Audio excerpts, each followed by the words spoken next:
first sentence to get you in a mood. Another Christmas cancer story. 1 minute 40 seconds, guys. What? You're going live in 1 minute 40. Fucking hell. Well, public awaits, math.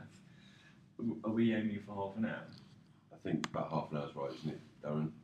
You can go for half an hour or 45 minutes. It's all up to you, sir. That's sort of got an idea. It's really cramping my style. Does it sound okay? Is the sound okay? Lovely job. How's my hair, Darren? Crap. How do you feel about How do you feel about my face? Oh, I love that face, John. You've got a face of an angel. Thank you. Am I in a shot? You are indeed. I'm lucky I'm wearing my podcast t-shirt.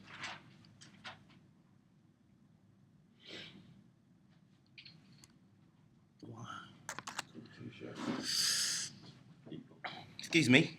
Do a bit of deep fluffy. What? Do a bit deeper. I don't know how to do that. What? It's alive. We're live now. Start off. Okay. Hello and welcome to the opening bell, the Boxing News podcast. We've just been told that we're live on YouTube, so to all the millions of viewers that we've got, we hope you enjoy the show. Tris Dixon, our lead. To the canvas a couple of times, and now the boxing world is crowing about him being humbled, which he has been. Yeah, no, it was. I mean, we spoke yesterday, and we kind of wondered whether Broner had kind of risen through the weights too soon. He certainly had some problems against Malignaggi. That Malignaggi, though, is difficult to look good against that kind of style. I think the general consensus beforehand that Maidana's slightly crude style would kind of play into Broner's hands a bit more. But do you think that Broner should pursue his career at welterweight, or would he better served going back to lightweight where he was so impressive, or perhaps light welterweight, somewhere in between? Yeah, I mean, he looked so powerful and dangerous at the lighter weight, and he doesn't appear to have carried his punch power up with him to welter. It was a big, it was a quick jump, a sort of. You can see why they did it for his career. It made quite a statement, leaping straight up to welterweight to win a world title. But he is probably better served, down at light welterweight or even lightweight if you can get there. I think the worry is that how hard he trains during camp.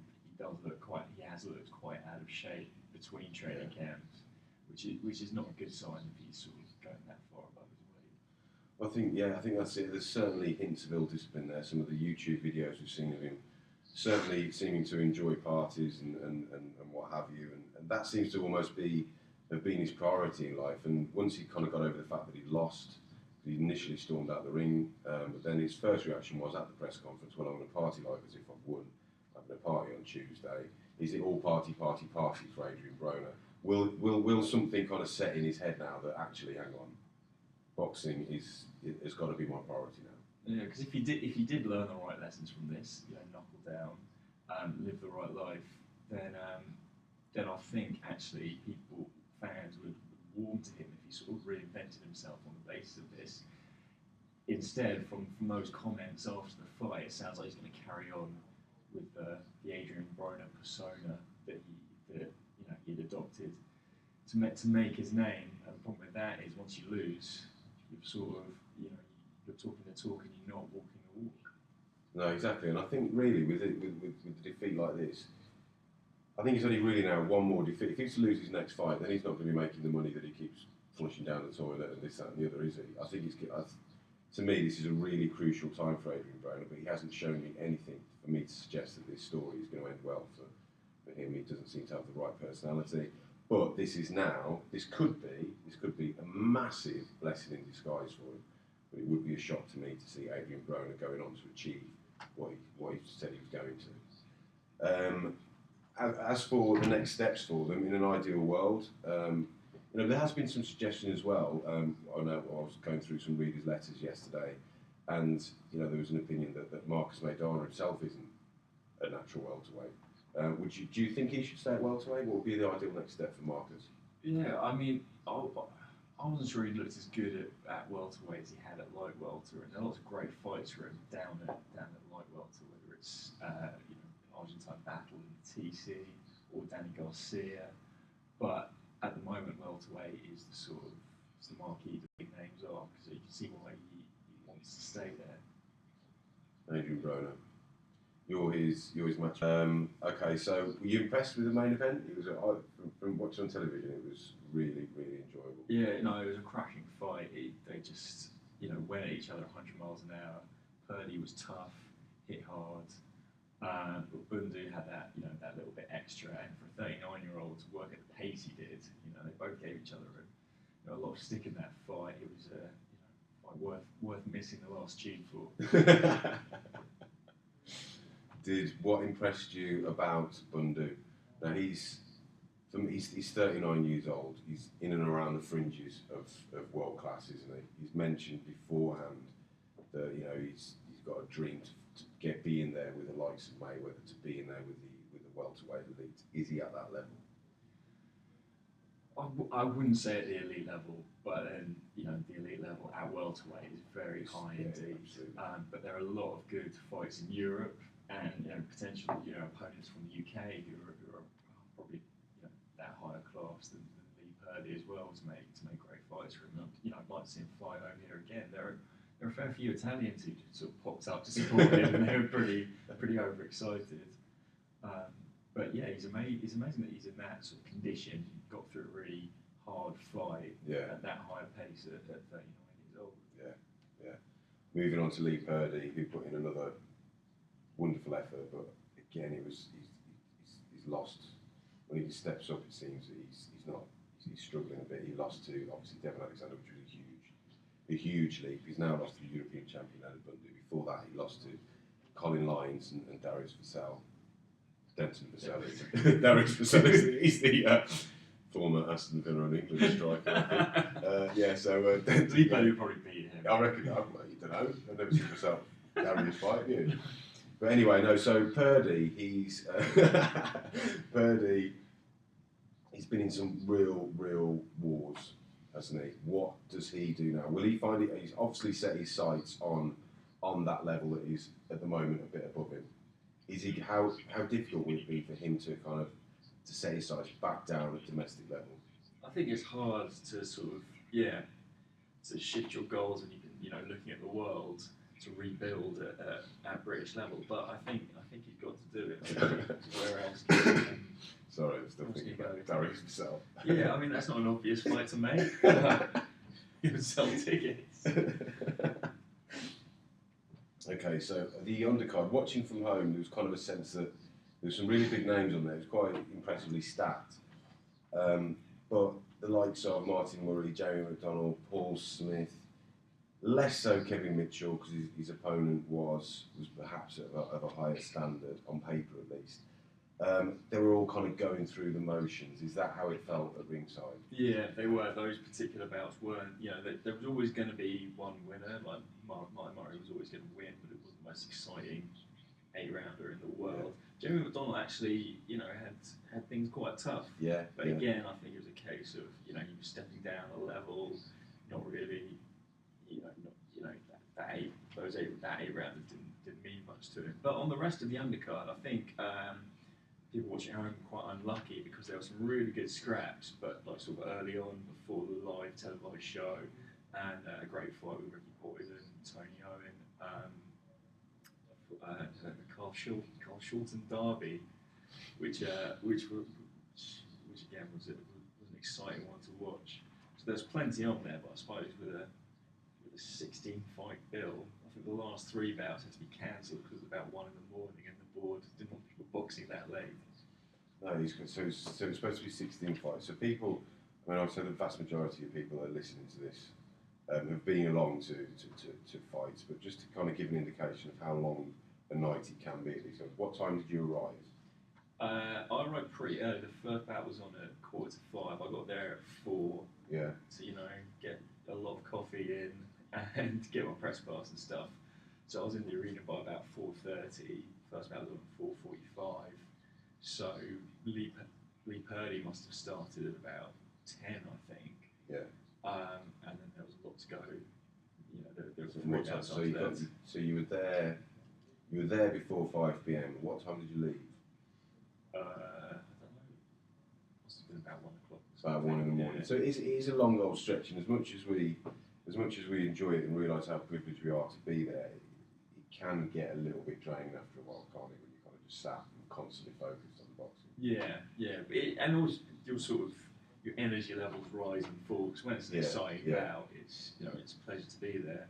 Yeah. When sort of Paul Smith is fiddling his way through a 6-rounder with Jamie Ambler, the blood in your veins is not necessarily pounding. Yeah. But so you kind of like quiet moments, but then suddenly Purdy Bundu kicks off, and those 12 rounds flash by. Okay, so you won't be at So ring. I'm not complaining. No, we're not. But I Certainly want you not to feel complaining. sorry for me. I always feel sorry for you, John. Okay, so you won't be ringside this weekend. The biggest fight, certainly domestically, is Stewie Hall taking on Vusana Linga for the IBF Bantamweight title. Bit of a fairy tale story, potentially, for Stewie Hall, who has been at domestic level for the majority of his career, and he finds himself now with this chance to rule the world. Do you give him a shot? In this fight, yeah, I mean, he could win it. I wouldn't personally myself tip him to do it just because I see Stewie Hall as he's an unlikely world champion, but the facts in his favour. He's big and physically strong for the weight. He's got home advantage, which we often see is crucial in these kind of fights. And and he did give Jamie McDonnell a fight. Jamie McDonnell was a former holder of the title, so I think it'll certainly be competitive, interesting to watch, and probably. I mean, I remember when I went to the press conference when they announced this fight, and he was in a casino somewhere. I can't remember which part of London it was in, but it was. I'm sure it came like. It seemed to be days after the whole announcement that McDonnell was going to be stripped, and there was almost straight after. Yeah, and it was quite a strange. You feel very, very sorry for what's happened to Jamie McDonnell. You're also delighted for Stewie Hall to get this chance. But there was a feeling at the press conference, it was almost like a slap in Jamie McDonnell's face. Given the turbulent relationship McDonnell and promoter Dennis Hobson has, if Stewie Hall does win this fight, how likely is a Stewie Hall Jamie McDonnell rematch? That's a good point, because is Dennis Hobson going to after they separated, is Dennis Hobson going to want to sort of work with Jamie McDonnell again? I think on the flip side, there'll be public demand to see it. Yeah. Boxing fans will want to see Jamie McDonnell fight for that title. He never lost in the ring. Promoters, Matchroom probably have sway to make things happen as well. So, I can't imagine Stewie Hall wouldn't want to fight McDonnell again. I imagine he would want revenge for the loss. Yeah, and obviously, so I think if the boxers want it, it'll happen, despite the sort of out of the ring. Yeah, I'd hope so. Yeah, because it would be great when it all British kind of world title fight. It was quite special, aren't they? And nothing like it all British world title fights. Yeah, no, absolutely not. And it's like in Spurs, when I spoke to Stewie Hall at that press conference I was talking about before, that was kind of your sense. That was still, that would be the fight he really, really wanted. Is that rematch with Jamie McDonnell? Moving on to some news about now former WBC heavyweight champion Vitaly Klitschko, who vacated the title after being inactive for 15 months. And he will obviously pursue that political career and run for presidency of his country, Ukraine. Back to boxing though, is it good for boxing that Vitaly has vacated and we're now going to have a heavyweight champion on the scene whose surname isn't Klitschko? Yeah, well, potentially, unless... Vladimir won't fight for the vacant belt, will he? So for all time we will have somebody else on the scene. Yeah, no, I think it's I think it's a good thing to sort of breathe a bit of new life into boxing. Not that I thought Vitaly was a great champion, but he's sort of involved with huge political events in the Ukraine. So it sort of makes sense that this title now becomes vacant, and you get to see some sort of fresh faces at the top level. It remains hard to see a heavyweight at the moment who's at the same level as Vladimir or Vitaly was, though. But it'll be interesting. Get a big puncher like Deontay Wilder up there, big character like Derek Chisora, or not. Yeah, no, I'm really excited about it, to be honest with you. Big fan of Vitaly Klitschko, big fan of Vladimir Klitschko. I think the way they go about, the way they've conducted themselves in the sport of boxing has been a credit to them and the sport. But I think we needed a fresh face. That WBC side of things had certainly gone very, very stale. It's looking like at the moment that Ariola, who's second ranked, will take on third ranked Deontay Wilder for the vacant belt. I mean, that's kind of speculating. That's what we're hearing at the moment. That's an interesting little fight, isn't it? Yeah, it is. It'll be good to see Wilder in an actual fight. So just blasting someone out of the way. But then how does Bermain Stavern fit in? Because he's been waiting for that shot. He's been waiting for that shot, but I think there's some kind of problems with some behind the scenes wrangling going on with promoter Don King, which may keep him out of action for a while. So I don't think the WBC will be that keen to kind of hang around after how long they kind of gave Vitaly Klitschko. So I think the indications are that Ariola and Wilder will face off with a winner then facing Stavern down the line. Something like, can you imagine, say Wilder wins, say Wilder goes in, does his usual, blasts out Chris Ariola in a round, and then the drums really start banging for a showdown with Vladimir Klitschko. To have a heavyweight fight, and it would be huge, and I'm not saying for 1 second that Wilder is anywhere near, or he hasn't shown that he's anywhere near the level of Vladimir Klitschko, but, irrespective of what would then transpire between them, you would imagine the build-up would be huge, and if they were to stage that somewhere like Las Vegas, that'd be fantastic. That'd be massive, yeah, and to have an undisputed heavyweight champion would be great for boxing, whatever happens. Yeah. And Wilder, with that big punch, you never know what can happen. No, exactly. And I think what you say there about the boxing needs an undisputed heavyweight champion, even if it is Vladimir Klitschko, and he's got his detractors. But as I said before, the way that he does conduct himself, the way he goes about his boxing as well, even if he is just dominant, even if he is just beating everybody, at least he's that one man. He's that one man that new fans can kind of look up to. It's always been the heavyweight champion, hasn't it? Historically, that the kind of fans look to. And if it's just that one man, then I just think that this whole thing is good and exciting for boxing. And Vladimir Klitschko would sort of carry the office well. He's a great ambassador for the sport, articulate, intelligent, pretty dignified in a boxing world that isn't necessarily always like that. So I think it'll be a good thing. I mean, but sort of it's also good to get characters who are the opposite to that, opposite him in the ring. Someone like Tyson Fury, who's a huge character, who will say outrageous things all the time. But I'd like to see him in the mix with this title. I'd much rather see Deontay Wilder, Tyson Fury, WBC title. That's that'll be a huge fight. And they've both said, before a while ago now, they both said quite publicly that they wanted to fight each other. Yeah. And that was when Tyson was preparing for David Haye. Yeah. Now that's out of the way. I don't see why it can't happen.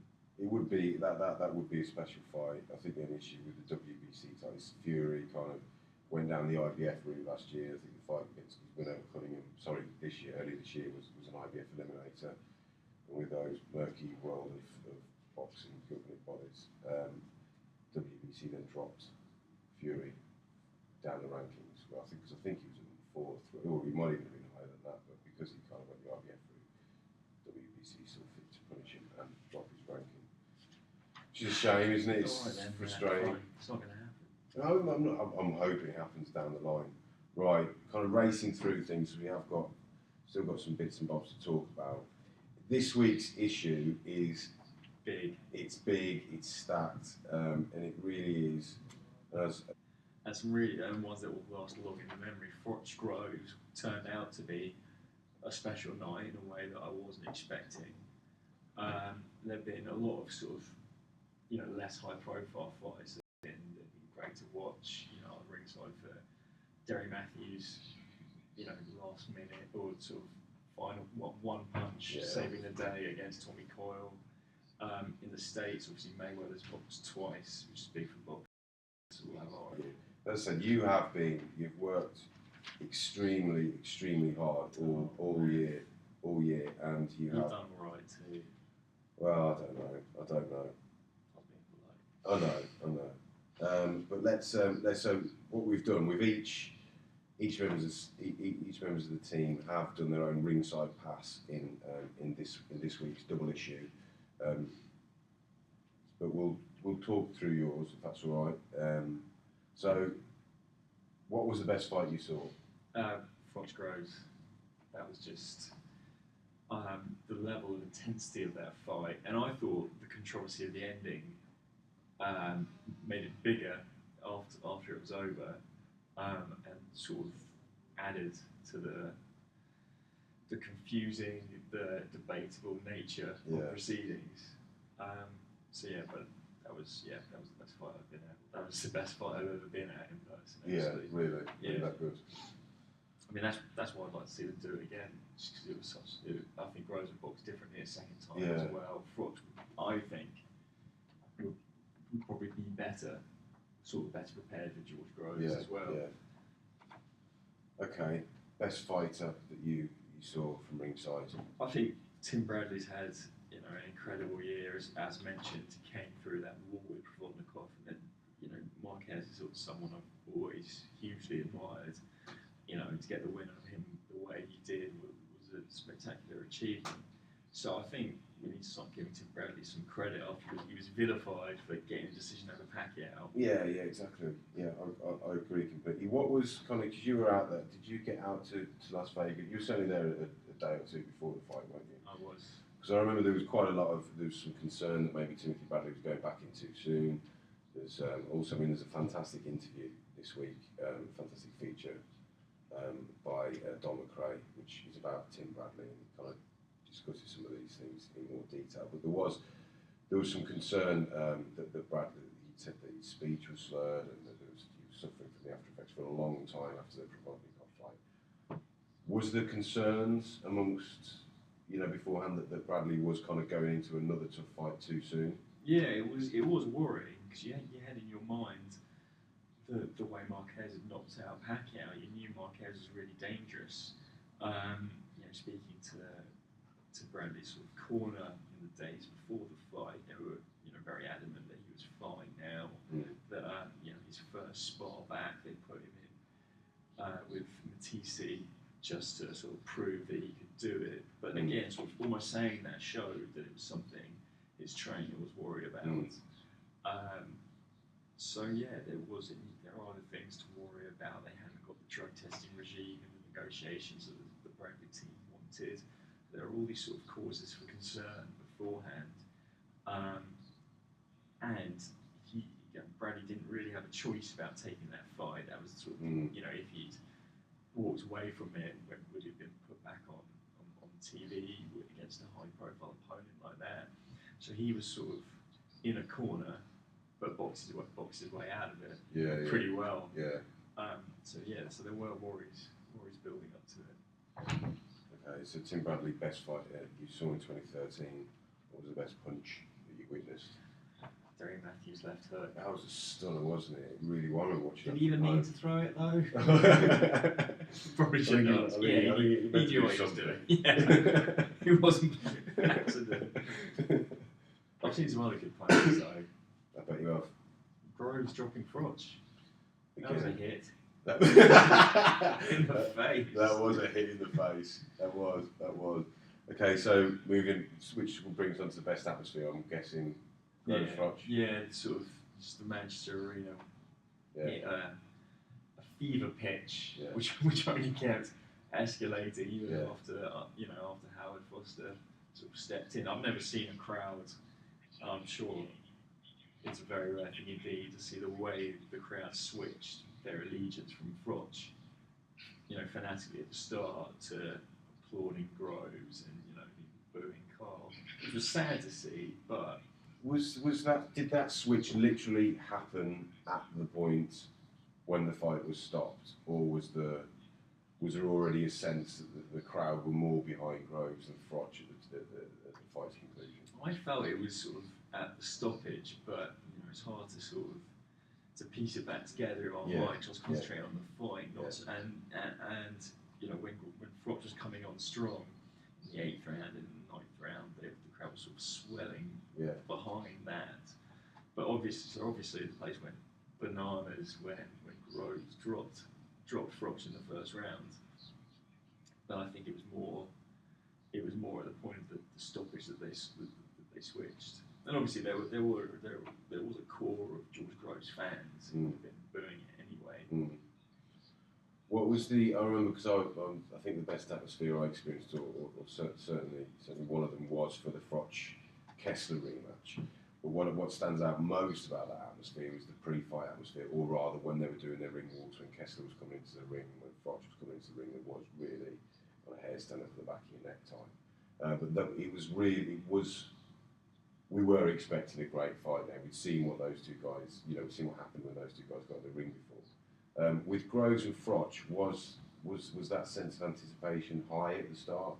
It was electric when they came in, and I remember watching Paddy Fitzpatrick just sort of leaning on the ropes, waiting for Froch to come in, and George Groves I couldn't tell if he was nervous or what. His face looked quite blank. Obviously, with hindsight, he must have been calm, but it was an electric moment when Froch came in, but it just got louder and louder as the fight all kicked off in such a surprising way.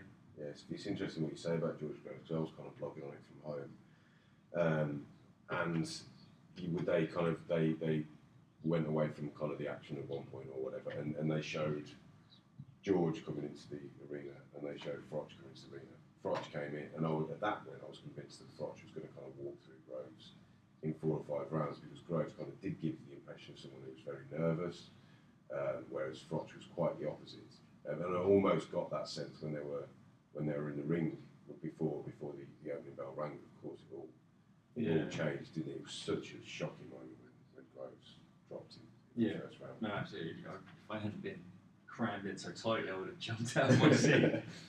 But yeah, because Froch looked assured, like he always does at the weigh-in. He looked confident and dangerous. If I'd been in George Groves' shoes, I'd have been breaking it. Okay, let's move on from the magnificent to things a little less so. So, what was your worst fight? Well, we were both at James Toney's appearance. It was a such spectacle, wasn't it? Yeah, it was just sad. I wanted to be there because I wanted to see James Toney, but it wasn't even a guilty pleasure. It was just it was just he was nothing like he was. Nothing like he was. And even though the standard of the other boxers in that prize fight tournament was very low, which I thought was almost a good thing, really. I thought they all might be on a roughly similar level. It was a training watch. The prospects on the undercard were all right though. That was that they thankfully they were included. But we spoke earlier about kind of like Saturday night, for example, when you're kind of there for like 7 or 8 hours. Prize fight, really, the whole thing's done and dusted from start to finish in like 3 hours, isn't it? But it felt like a lot longer. Yeah, exactly. And prize fights is normally a sort of good night. It's kind of thing. If we weren't working, we always are. It's the kind of thing you'd like to go to because it's fast paced. Yeah. Doesn't carry on for 12 hours, etc. Okay, so that was the worst fight, really. Most memorable moment of 2013 for you, JD? There have been a lot of good moments. Obviously, I saw the pro debut of Vasyl Lomachenko, who could potentially be one of the greats. Yeah. So I think in the long run, that might stick in my mind. At the moment, I'm still loving the arrival of Luke Campbell in Hull. You don't know he's arrival, you just love Luke Campbell, don't you? As I've said before, he's got the skills of Guillermo Redondo, the popularity of Ricky Hatton, and he's from Hull. What's not to like? There's everything. He's a complete package, isn't he? He is. Luke Campbell was awesome. I looked through last year's one. He was my most memorable moment of 2012 as well. Is he your favourite fighter? Is he your favourite fighter of all time? Like Ian Napper's mine. You know, I'm balanced and impartial all the time, so I don't have favourites. Yeah. Okay. Right. Moving on. Favourite interview. I was lucky enough to meet Manito Donaire, who was always fascinating to speak to. He was boozing it up, wasn't He was drinking, he was having a few glasses about a month before his fight against Darcinian. He was having 2 or 3 glasses of red wine. I was on Diet Coke, obviously. he? Yeah, obviously. But yeah, no, he had a lot of time just to talk to him, so he was really open, really honest, really interesting. Much earlier this year, I did a feature on Nicola Adams, and she's always a pleasure to interview. And it's just really, she's an interesting boxer right now, because she's got that sort of mainstream level of fame after making history at the Olympics. Had quite a quiet year in boxing terms, but next year is going to be a big one for her. So yeah, that interview was quite fun to do. But I've done a lot. There are. James DeGale was sort of the flip side of that, an Olympic gold medalist who's had things, a lot tougher and hasn't sort of got where he wanted in the pros. So from you have that sort of, say the sort of optimism from Nicola Adams and James DeGale, who I like and find engaging, more so one-on-one than when he's playing up to the cameras. Absolutely, yeah, likewise. But yeah, there was that sort of, much more bitter cynicism in what he was saying. Yeah. I can't remember. This year's gone in a blur. Has it been you've been working in boxing for a few years now, has it been, certainly kind of from your experiences at ringside and everything else and things that you've been lucky enough to write about, has it been your most enjoyable boxing year, 2013? Well, 2012, we should talk about the Olympics for a while. No. Are you sure? Yeah, no, I don't want to talk about it. Have you been to Stratford again recently? It was amazing. I go to Westfield just to stand do there. you wear your Team GB headband? Obviously. and the wristbands as well. that was in an empty stadium. Oh dear, that was a memorable moment when you went off and came back with that headband last year. It's a good look for me. It is a good look for you. It's not good for my hair though. Okay, look, I think, is there anything else that we talked about yesterday? We have been banging on for nearly 40 minutes now, so is there anything that we talked about yesterday that we haven't discussed as yet today? I think we've just pretty much covered everything, haven't we? In the current issue, there's this amazing Omar Henry feature. Right, yeah. Who's the author of that? You. I was going to try and take credit. You haven't actually read it yet, though, have you, John? No, but, it's got good pictures. There's good pictures. It's, anybody familiar with the story of Omar Henry will be aware that it's not the most cheery read, but there's a few other things in the magazine, I think, which will cheer you up. But massive, like I said at the start, massive double issue. Over the Christmas period, we will also be updating the website on a daily basis. There's a lot more stuff where we look back on the year 2013 and a lot of stuff where we look ahead. Things like heroes and villains going on. We've got fighter profiles, fighter reports. There's all sorts of things to keep you entertained on the website over the Christmas period. But I think that'll just about do it. So not sure which camera to look at. We've just got like 3 cameras pointing at us. I think it's that one with the light kind of blazing. Before we go, it's probably worth mentioning Gallagher's Gym. What a successful year. Yeah, absolutely. Yeah. Go on then, mention it. I just did. Which boxers in particular? Smith family, 3 British champions, 1 English champion. Scott Quigg getting a version of the world title. Yeah. I think Joe was talking about the gym winning 12 titles this year. I can't count without a scantily clad young lady holding a card, so I can't verify that fact. I was referring to winning belts. I got it. I got it. It's good. It's really funny. Yeah, so I can't. Thanks, man. Anyway, so I can't verify that fact. Okay, right. Well, I think that'll do it then. Yeah. Anything else? Anybody else you want to say congratulations to? My mum's watching live on YouTube. Hello. Okay, with that, we'll say goodbye, and there's a chance that we may do another podcast before the end of the year, but things are still pretty hectic here at Boxing News. So if this is the last one before Christmas, wish you all a very, very Merry Christmas and a Happy New Year, and thank you all very, very much for listening and for watching. Cheers. mad. 40 minutes more or less on the nose. Yeah, that's good, isn't it? It's quite good having the timer up, so you can sort Yeah, because you know how much. move on. Yeah. I didn't see a red light on this. No, so we're going to do it again. I'm not doing it again. I'll refuse to do it again.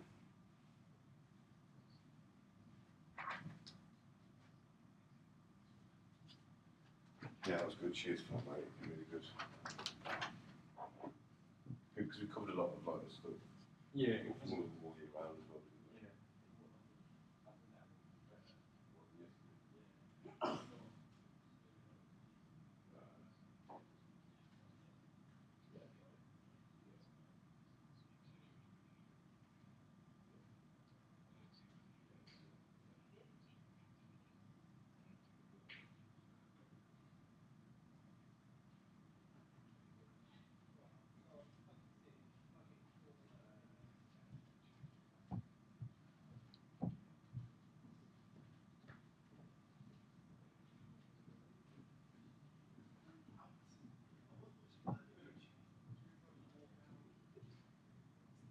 Street.